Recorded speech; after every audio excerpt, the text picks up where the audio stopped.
গরমের দিনে গরম যতই বাড়তে থাকে ততই খাওয়া দাওয়ার ইচ্ছেটাও যেন কমতে থাকে। তীব্র গরমের দিনে দুপুরবেলা হালকা পাতলা এই সাধারণ মাছের ঝোল একবার ট্রাই করে দেখতে পারেন। গরমের দিনের জন্য এই মাছের ঝোলটা একদম আদর্শ। এর জন্য কড়াইতে গরম করে নিয়েছি 3 টেবিল চামচ মতো সর্ষের তেল। তারপরে এর মধ্যে দিয়ে দিচ্ছি নুন হলুদ মাখানো মাছ। আমি এখানে রুই মাছ ব্যবহার করেছি। রুই মাছের দুটো বড় বড় টুকরো আমি নুন হলুদ আগে থেকে মাখিয়ে রেখেছিলাম। এবার মাছগুলোকে দিয়ে হালকা করে এপিট ওপিট ভেজে নিচ্ছি। এক পিঠটা ভাজা হয়ে গেলে মাছগুলোকে উল্টে দিয়ে অপর পিঠটাও ভেজে নিচ্ছি। মাছের ঝোলে মাছটা অনেকে কড়া করে ভাজা পছন্দ করেন, আবার অনেকে হালকা সাঁতলানো মতো ভাজা পছন্দ করেন। আপনি যেরকম পছন্দ করেন আপনি ঠিক সেইভাবেই মাছটা ভাজতে পারেন। এর কোনো আলাদা নিয়ম নেই। মাছগুলো ভাজা হয়ে গেলে আমি তুলে রাখছি একটা বাটির মধ্যে তুলে রেখে তারপরে এর মধ্যে দিয়ে দিচ্ছি 4টে কেটে রাখা আলু। আমি আলুগুলোকে লম্বা লম্বি কেটেছি, 4 টুকরো করে নিয়েছি। আলুগুলো ভাজা হতে থাক ততক্ষণ একটা মশলা তৈরি করে নিচ্ছি। একটা টমেটো, 1 ইঞ্চি আদার টুকরো আর কয়েকটা কাঁচা লঙ্কা একসাথে বেটে একটা পেস্ট বানিয়ে রেখেছি। আলুগুলো ভাজা হয়ে গেলে আলুগুলোকে তুলে রাখবো একই বাটির মধ্যে।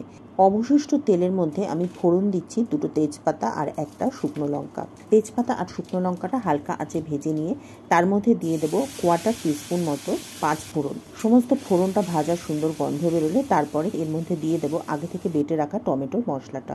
টমেটো আদা কাঁচা লঙ্কার পেস্টটা দিয়ে খুব ভালো করে কষাতে হবে। টমেটোর কাঁচা গন্ধ চলে গেলে তারপরে এর মধ্যে দিতে হবে কিছু গুঁড়ো মশলা। ধনে গুঁড়ো, জিরে গুঁড়ো, হলুদ গুঁড়ো, লঙ্কা গুঁড়ো, ধনে গুঁড়ো আর জিরে গুঁড়ো আমি 1 চামচ করে দিয়েছি, আর হলুদ গুঁড়ো দিয়েছি 1 চামচ 4 ভাগের 1 ভাগ। সমস্ত গুঁড়ো মশলাটা দিয়ে মশলাটা খুব ভালো করে কষিয়ে নিতে হবে। সমস্ত মশলাটা কষে গিয়ে যখন মশলা থেকে তেল ছাড়তে শুরু করবে তখন এর মধ্যে দিয়ে দেবো আগে থেকে কেটে রাখা 2টো ঝিঙে। আমি 2টো ঝিঙের খোসা ছাড়িয়ে তারপরে সেগুলোকে লম্বা লম্বি ফালি করে সেগুলোকে 2 ইঞ্চি মতো টুকরো করে কেটে নিয়েছি। ঝিঙের টুকরোগুলোকে মশলার সাথে কিছুক্ষণ কষিয়ে নিয়ে তারপর এর মধ্যে দিয়ে দেবো আগে থেকে ভেজে রাখা আলুগুলো। ঝিঙে আর আলুটা মশলার সাথে মিনিট খানেক কষিয়ে নেওয়ার পর তারপর এর মধ্যে দিয়ে দেবো জল, সাথে দেবো পরিমাণ মতো নুন।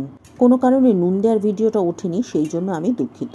জল আর নুন দিয়ে সবকিছু খুব ভালো করে মিশিয়ে নিয়ে তারপরে চাপা দিয়ে কিছুক্ষণ ফুটিয়ে নেব।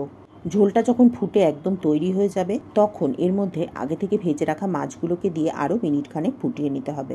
সবকিছু দিয়ে খুব ভালো করে ফুটিয়ে নিলেই তৈরি হয়ে যাবে ঝিঙে আলু দিয়ে পাতলা রুই মাছের ঝোল। এই ঝোলটি সম্বন্ধে আলাদা করে বলার কিছুই নেই। আমার আপনার সকলের বাড়িতেই এই ঝোলটা প্রায় গরমকালে প্রতিদিনই হয়ে থাকে। তবুও যারা নতুন রান্না শিখছে তাদের জন্য আজকের এই ভিডিওটা। মাছগুলো ঝোলের মধ্যে দিয়ে চাপা দিয়ে আরও মিনিট খানেক ফুটিয়ে নিচ্ছি। মিনিট খানেক পরে ঢাকনা খুলে একবার দেখে নেব যে আলুগুলো সিদ্ধ হয়েছে কিনা। দেখতেই পাচ্ছেন আলুগুলো একদম খুব সুন্দরভাবে সিদ্ধ হয়ে গেছে। পুরো মাছের ঝোলটা তৈরি হয়ে গেলে তারপরে ওপর থেকে ছড়িয়ে দেবো কিছু কুচিয়ে রাখা ধনেপাতা। ধনেপাতাটা অপশনাল, যদি না খান তাহলে স্কিপ করতে পারেন, তবে ধনেপাতাটা দিলে বেশ সুন্দর একটা গন্ধ হয়। এই সময় দিতে পারেন কয়েকটা চেরা কাঁচা লঙ্কাও, তাতেও গন্ধটা খুব সুন্দর হয়। আজকের এই সিম্পল মাছের ঝোলের ভিডিওটা যদি ভালো লেগে থাকে তাহলে লাইক করে একটা শেয়ার করে দেবেন, আর যদি চ্যানেলে নতুন হন তাহলে চ্যানেলটি সাবস্ক্রাইব করে পাশে থাকা বেল বাটনটি ক্লিক করে দেবেন। এতে ভিডিও নোটিফিকেশন আপনার কাছে পৌঁছে যাবে। যদি ফেসবুক পেজ থেকে দেখেন তাহলে পেজটিকে ফলো করে নেবেন।